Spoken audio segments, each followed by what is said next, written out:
24 કલાક બાદ ગરમીમાંથી મળશે રાહત। આગામી 6 દિવસ ગરમીનો ગગડશે પારો। આગામી 24 કલાક બાદ રાજ્યમાં તાપનું ટોર્ચર ઘટવાની હવામાન વિભાગે આગાહી કરી છે। હવામાન વિભાગની આગાહી મુજબ આગામી 6 દિવસ સુધી ક્રમશઃ તાપમાનમાં ઘટાડો થતો રહેશે। મોટાભાગના જિલ્લાઓના તાપમાનમાં 2 થી 3 ડિગ્રીનો ઘટાડો થઈ શકે છે। સાથે જ દરિયાકાંઠાના જિલ્લાઓમાં ગરમ અને ભેજવાળા પવનો ફૂંકાવાની હવામાન વિભાગે આશા વ્યક્ત કરી છે। ચોમાસાના આગમન અંગે આગાહી કરતા હવામાન વિભાગે કહ્યું, હાલ ચોમાસાના આગળ વધવાની સાનુકૂળ સ્થિતિ જોવા મળી રહી છે।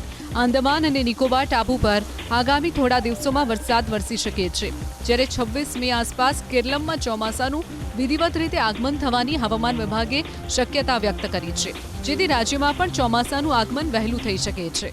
पूरे अंडमान और निकोबार द्वीप का समूह और पूर्वी मध्य बंगाल की खाड़ी से कुछ हिस्सों में और आगे बढ़ गया है और बाकी अगले 2-3 दिन में 3 से 4 दिन में जो मानसून का आगे बढ़ने का अनुकूल स्थितियाँ बने हुए हैं।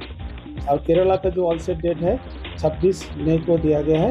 इसमें मॉडल एरर ±4 दिन है। હાલ આકરા તાપને લીધે પેટના દુખાવા અને તાવના દર્દીઓ પણ વધી રહ્યા છે। ધોરાજી સિવિલ હોસ્પિટલમાં દર્દીઓની લાંબી લાઈનો લાગી છે। અસહ્ય ગરમીને લીધે સિવિલ હોસ્પિટલમાં પેટના દુખાવા અને તાવના દર્દીઓની સંખ્યા વધી રહી છે। સિવિલ હોસ્પિટલમાં સારવાર માટે આવતા 30% દર્દીઓ પેટના દુખાવા અને તાવની સારવાર માટે આવી રહ્યા છે। દર્દીઓની સંખ્યાને જોઈને હોસ્પિટલ સ્ટાફ પણ 24 કલાક ખડે પગે છે। હોસ્પિટલમાં ORS કાઉન્ટર શરૂ કરાયા છે, સાથે જ દવા અને ઇન્જેક્શનનો પણ પૂરતો જથ્થો રાખવામાં આવ્યો છે।